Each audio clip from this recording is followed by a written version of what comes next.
o Brasil foi convidado a fazer parte da Organização para a Cooperação e Desenvolvimento Econômico, a OCDE.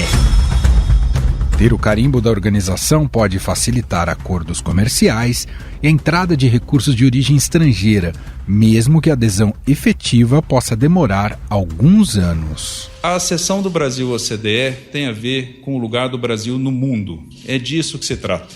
Como disse o ministro Ciro Nogueira, é a ideia de que nós podemos participar desse fórum que trará a nós aqui a aderência a melhores práticas de governança, de combate à corrupção, de melhoria de políticas públicas e trará muitos benefícios também para a economia.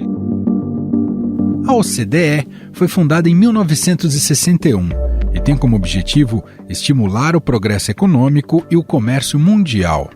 Atualmente é formada por 38 países, por isso tem o apelido de time ou Clube das Nações Ricas. A organização auxilia na formatação de políticas de incentivo à prosperidade, igualdade, oportunidade e bem-estar para todos.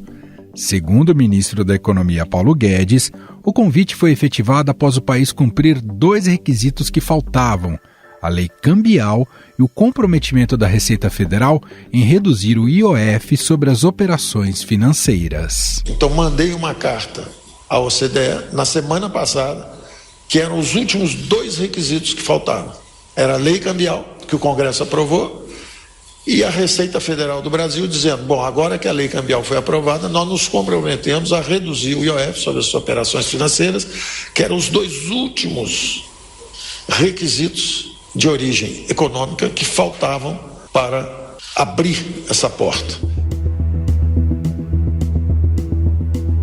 O processo de ingresso foi aberto também a mais 2 países sul-americanos, a Argentina e Peru, e outros 3 europeus, Bulgária, Croácia e Romênia.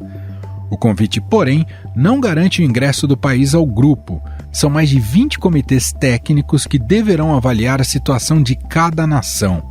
Para que os países sejam aprovados, é preciso que haja consenso. Essas discussões podem durar 3 ou 4 anos a partir da abertura oficial. Se tudo correr bem, quem vai formalizar a entrada do Brasil é o próximo presidente da República. Desde que pediu a solicitação lá em 2017, o Brasil não interrompeu o processo de adequar seus parâmetros aos da OCDE, mesmo com a indefinição dentro da entidade sobre se abriria novas vagas. O país já aderiu a 104 entre os 251 parâmetros normativos, 38 deles no governo Bolsonaro, sendo a última adesão feita pelo Brasil nesta quinta-feira, ontem, para o tema Crianças no Ambiente Digital. E quem nos fala mais sobre a organização e como funciona esses pré-requisitos necessários para fazer parte do grupo é a repórter especial do Broadcast em Brasília, Célia Frouffi. Oi, Célia, seja bem-vinda, tudo bem? Olá, Emanuel, obrigada pelo convite. Queria começar aqui com um patamar mais elementar e te ouvir, Célia, já que você tem acompanhado bastante desse assunto. Queria que você nos explicasse o que é a OCDE. A OCDE é um organismo multilateral, ou seja, formado por vários países, mas ao contrário do Fundo Monetário Internacional ou de algum banco de investimento, de desenvolvimento, ela não tem um caráter financeiro. Ela é mais conhecida por recomendar, por ser uma referência de padrões regulatórios, de como os países devem agir em relação a questões econômicas, de educação, de trabalho, entre outras.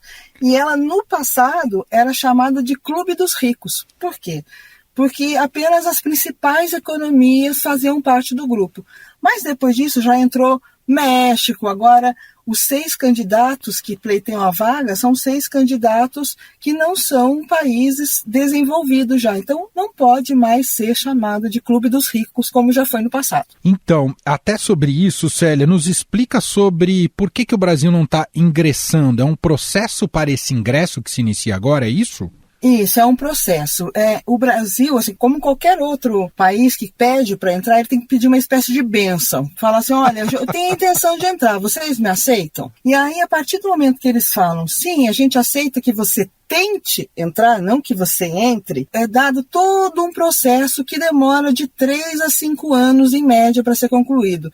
Então, se o processo de abertura se iniciou essa semana, na terça-feira, o presidente Jair Bolsonaro recebeu o aviso e imediatamente, que foi uma boa postura, respondeu ao OCDE, agradeceu o convite, disse que está interessado em participar do processo.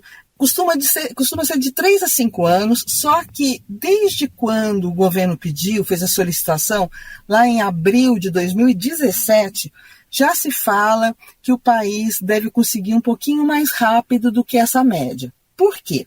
Por alguns motivos. Primeiro, porque o Brasil já é considerado um parceiro-chave da OCDE.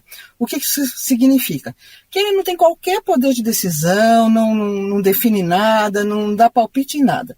Mas ele, assim como os outros membros, estes sim, os oficiais, o Brasil faz parte das pesquisas. Então, por exemplo, a OCDE faz uma projeção para o PIB. Ela faz projeção para o PIB de todos os seus membros, inclusive de alguns países chaves, como o do Brasil. Você falou de 2017, quer dizer, o Brasil que pediu para entrar no OCDE, e você estava nesse momento em que foi feito esse pedido lá em 2017, Célia? Sim, Manuel, eu era correspondente em Londres e por conta disso eu viajava bastante pela Europa e acompanhava as autoridades brasileiras, né, que estavam na Europa quando elas tinham alguma decisão importante, alguma reunião importante das quais elas participavam. E eu fui acompanhar a entrega da solicitação formal que foi feita no governo de Michel Temer em 2017, e quem foi entregar pessoalmente a solicitação foi o então ministro da Fazenda, Henrique Meirelles. Agora, a gente está falando de 2017, estamos em 2022, porque todo esse tempo para só agora abrir o processo, Célia? Olha, Manuel, isso no Brasil não tem nada a ver com isso. É uma questão mesmo de briga de cachorro grande, como a gente brinca.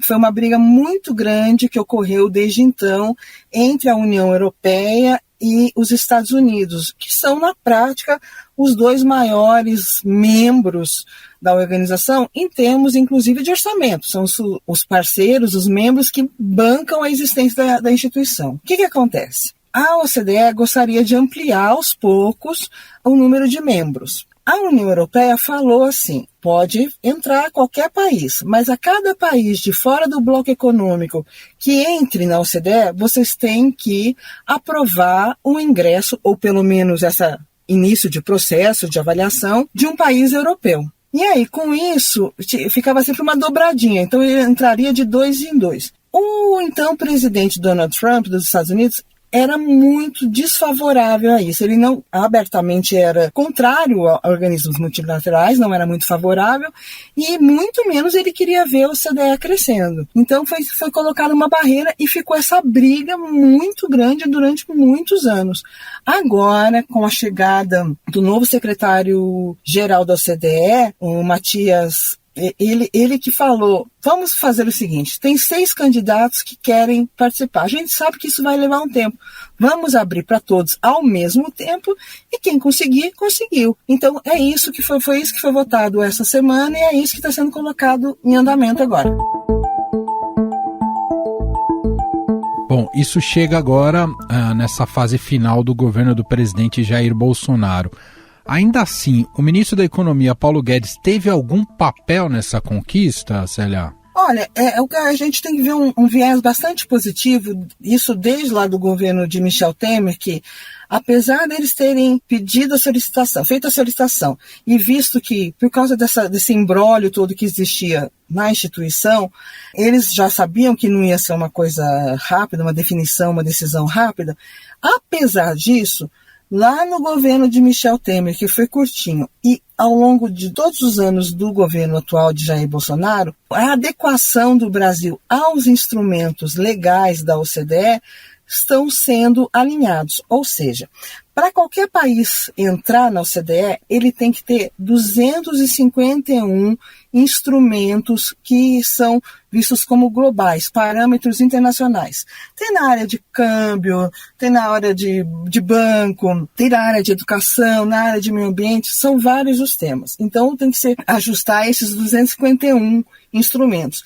E nesses anos todos, desde 2017, o Brasil não parou de tentar se aproximar desses parâmetros, apesar de não ter recebido o sinal verde até então. E com isso, o Brasil tem hoje 103 dos 251 instrumentos alinhados. Então, o Brasil já começa o processo na dianteira, já começa o processo de forma avançada. E em relação a esses desafios, já que vai ter esse processo bastante detalhista e técnico em relação ao Brasil atingir todos esses parâmetros, Célia, existe alguma área que o Brasil é mais deficitário, que vai precisar investir mais para conseguir entrar efetivamente na OCDE?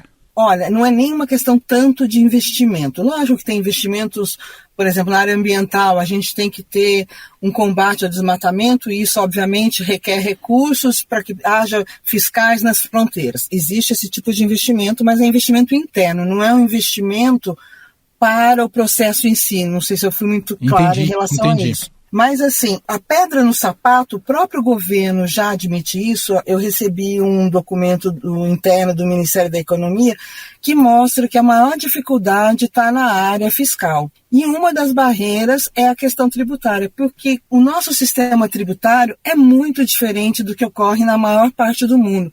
Obviamente, a gente não precisa ser uma cópia do que acontece lá fora. O que a gente precisa é ter algumas coisas, alguns parâmetros básicos de transparência, equidade, enfim. E nessa direção, uma coisa muito importante foi a aprovação do projeto de lei cambial, que é o novo marco cambial do Brasil, que moderniza as operações de câmbio no Brasil, que foi aprovada pelo Congresso no ano passado, no final do ano passado.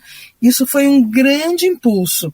E essa, inclusive, era uma das duas dívidas na área econômica que o Brasil tinha com a OCDE, ainda que assim não fosse um processo formal, mas que o Brasil já estava tratando informalmente com a OCDE. Uma era a aprovação do PL cambial e a outra era o compromisso de reduzir o IOF, que é um imposto sobre as operações financeiras. E sobre isso o ministro Paulo Guedes já se comprometeu na semana passada com a OCDE que vai zerar, mas vai extrapolar o atual governo, pois foi feito um calendário de redução gradual que todo o IOF do Brasil será zerado, ou seja, vai ter alíquota zero até 2029. E eu até conversei com alguns especialistas, porque, mais uma vez, a gente não sabe quem vai ganhar a eleição. E se ganhar a eleição alguém que não é afeito a organismos multilaterais, que acha que o Brasil não deve fazer parte, vamos perder tudo que já foi feito até aqui?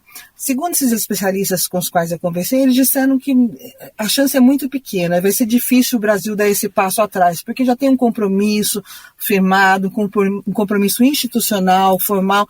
Então a tendência é que o Brasil, sim, independentemente de quem ganha a eleição ano que vem, continue, se não conseguir finalizar, porque pode ser que o próximo presidente não queira dar tanta ênfase a esses padrões, mas se não parar, o pior que pode acontecer é diminuir o ritmo dessas adequações, mas dificilmente um presidente vai ter coragem de publicamente dizer que não quer mais fazer parte da OCDE. Muito bem, essa é Célia Frouf, repórter especial do Broadcast em Brasília, explicando um pouco mais para a gente desse processo que se inicia a partir de agora, portanto, e o Brasil tem esse tempo para se adequar a todos os parâmetros. Vamos acompanhar. Obrigado, viu, Célia, por todas as explicações. Obrigada, foi um prazer.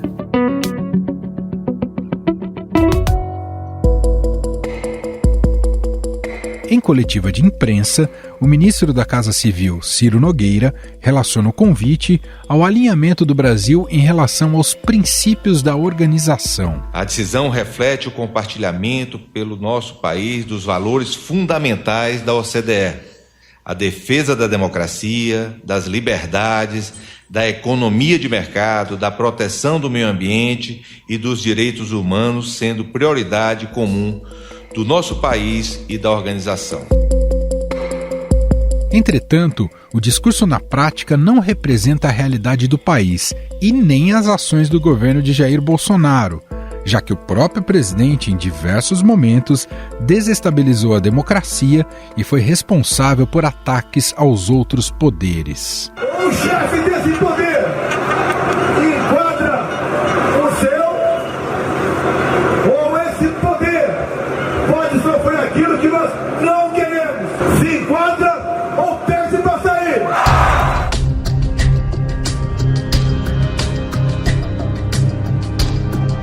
O presidente também desestimulou o combate ao desmatamento, com desmonte de órgãos reguladores e o número de queimadas só aumentando. O Brasil registrou mais de 1.000 queimadas em relação ao mesmo período do ano passado. A Caatinga lidera o aumento de focos de incêndio com um crescimento acima dos 130%. Os dados são do Instituto Nacional de Pesquisas Espaciais, o INPE.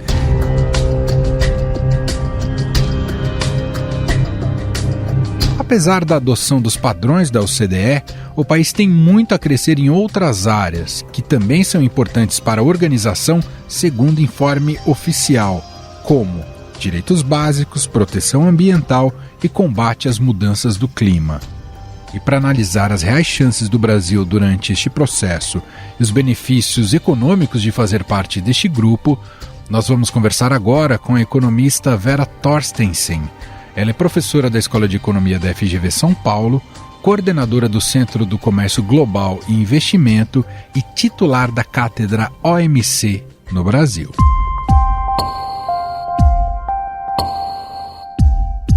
Tudo bem, Vera? Seja muito bem-vinda. Obrigado por ter aceito aqui ao nosso convite. Olá, Manuel. Olá, ouvintes. É um prazer estar aqui com vocês. Professora, começando pelo básico, queria te ouvir sobre o significado desse processo buscando ingresso num organismo multilateral como a OCDE. Vamos lá. Primeiro, a OCDE não é multilateral, como a OMC, que é a Organização Mundial do Comércio. Lá, a OMC tem 160 membros, a OCDE 38 são. Mas é importante porque, sim, é o clube. E aí, Emanuel, eu brinco que eu não gosto que fale que é o clube dos ricos. Não é, tem países remediados lá também. Né? A Colômbia entrou agora e está na fase de expansão da OCDE. Então, vamos lá, é um clube, sim, de boas práticas regulatórias. É o clube da regulação econômica, vamos dizer assim. E é justamente importantíssimo para o Brasil, porque o Brasil precisa, né, ter um pouco mais de ordem na sua economia. Então, temas que estão há anos sendo discutidos no Congresso, temas que um governo apoia, outro governo não apoia, existe uma média, né, de boas práticas, uma boa regulação pública. Né?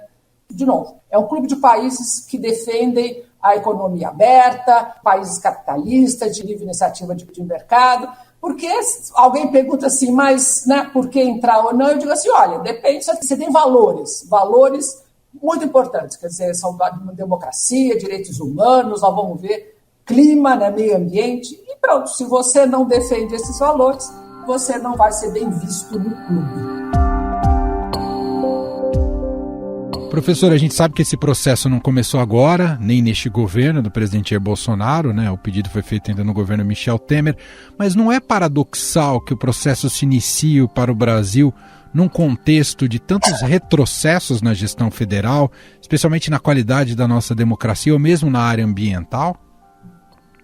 Boa pergunta, excelente pergunta. Bom, primeiro, deixa eu confessar que eu estou na área internacional há 30 anos, né, mexo com o comércio há todos esses anos, morei muitos anos fora, e gosto sempre de brincar que quem estava em Genebra trabalhando na OMC olhava aquela OCDE, aquela casinha lá em Paris, sabe? Que não tem dente, né? Porque não tem órgão, não tem tribunal. Então a gente olhava com desprezo. E aí o resultado é que, né, a OMC entrou numa grande crise, ela não morreu, tá? E aí eu digo assim, a OMC não morreu porque ela tem 250 filhos. Que são os filhos da OMC? São os 250 acordos preferenciais do comércio. E como agora a OMC não anda para frente em negociação nova, os filhos estão fazendo uma festa. Estão negociando muitos acordos preferenciais, né? E a gente, de alguma forma, vai ter que cuidar disso via União Europeia, Estados Unidos, etc., porque eles estão fazendo esta regra. Tá?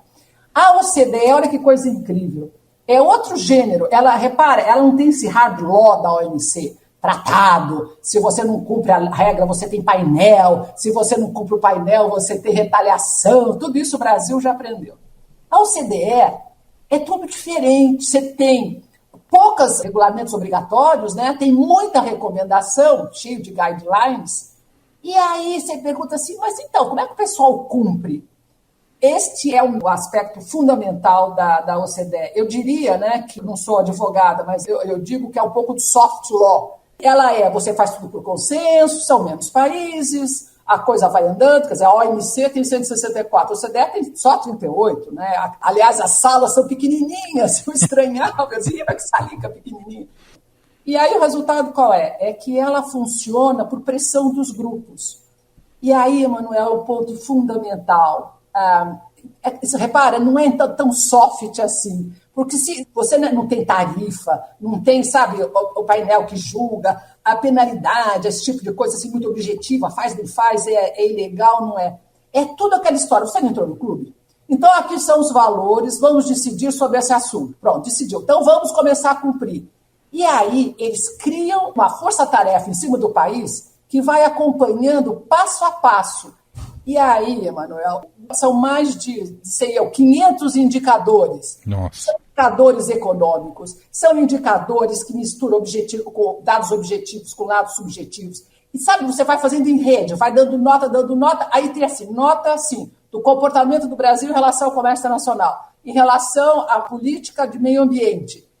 E assim, as notas do Brasil não são muito bonitas. Então, quem conhece comércio internacional já sabia como é que funciona. Agora é um outro clube, né, um outro tipo de organização, e aí eu digo que não é multilateral, é assim, de países ocidentais, vamos dizer, e aí funciona diferente. São guidelines e recomendações, e que você vai sendo apertado. E eu digo que assim, a OMC tem dentes, né, do painel. Bom, faz, não faz, tá. Eu brinco que a OCDE tem um montão de marimbondos que ficam zunindo, sabe? Ó, país, se você tá fora, olha que nota feia, melhora a tua nota e tal. Então é um outro bicho, tá? E é interessantíssimo em termos de políticas públicas, né? E a gente está num período já eleitoral, professora, e podemos ter a troca do presidente para 2023. Isso interfere nesse processo? Vamos lá, boa. A eleição modifica? Eu não tenho a menor ideia do que os candidatos pensam a respeito. Mas eu gostaria que eles se informassem com seus respectivos assessores, né, um pouquinho mais sobre o que está acontecendo no OCDE para não serem, né, falarem assim sem pensar. Então, essa história de soberania, principalmente na área monetária, desculpe, já mudou, né, vamos dizer assim, o tempo mudou, a organização mudou, é o FMI que manda e o Brasil é membro fundador do FMI. Tá? Depois é caro, isso é bobagem. Argumento, não, participa só dos comitês que quer.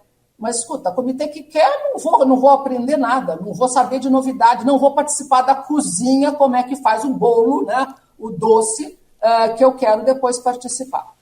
O Brasil precisa de um estímulo. Eu acho que a entrada do Brasil na OCDE vai dar uma reformada no Brasil, em termos de regulação, vai dar uma modernizada e vai deixar o pessoal muito mais, sabe, animado. Você tem um rumo, sabe? O Brasil está faltando rumo. É triste, né? Sim. Mas eu acho, e aí para concluir a tua pergunta, eu acho que qualquer candidato, né, será ótimo discutir com eles, esses candidatos, claro, o que eles imaginam, porque se eles são a favor, contra, e o que ele vai fazer para o Brasil se adequar. E pelo que a senhora comentou, não adianta ter uma retórica afinada. Pelo trabalho que é feito pela OCDE, é preciso executar efetivamente. Você esconder que você não estudou, você vai ter nota. E eles têm, gente, é o secretariado. Veja só, você é obrigado a dar muita coisa. Né? Os dados todos, o governo tem que dar. O Brasil dá oficialmente e tal. E aí, sabe o que a OCDE faz? Mas as outras organizações fazem isso. Contratam estudantes de pós-graduação brasileiro, e não é nada ilegal, não é espionagem. Eles dizem assim, pega a lei brasileira, ela saiu da floresta, não sei o que lá. Me diz, tem isso, tem aquilo? Uau. A OMC fazia igual, contratava brasileiros, e é melhor que seja brasileiro, pelo menos entender a língua, né? Porque a gente já tem um monte de problemas, né, com a história de tradução. e aí fala, tem isso, não tem isso? E aí você vai pontuando. No fundo, você aprende a fazer isso, sabe? Você pega uma lei e vai dizendo, tem isso, não tem. Você tem parâmetros, né? Vai checando cada lei contra aqueles parâmetros e tem a tua nota, tá? Entendi. E aí a nota do Brasil, não adianta, de novo, querer tapear, porque a nota da legislação brasileira está boa e faltam alguns temas e os outros estão indo muito bem. O problema é a implementação. E tem nota se tem a lei e tem nota como é que você está implementando. E aí a nota de implementação está feia. Temos que melhorar tudo isso, né? Eu acho que todo mundo ganha com isso, né? Que legal. Pronto. Muito bom te ouvir, economista Vera Thorstensen, professora da Escola de Economia da FGV São Paulo, coordenadora do Centro do Comércio Global e Investimento, titular da Cátedra OMC no Brasil, gentilmente dando essa aula aqui pra gente. Te agradeço demais pela entrevista, professora. É só pedir, falar de OCDE e OMC, eu tenho o máximo prazer, tá bom? Muito obrigado. Tá, tchau, tchau.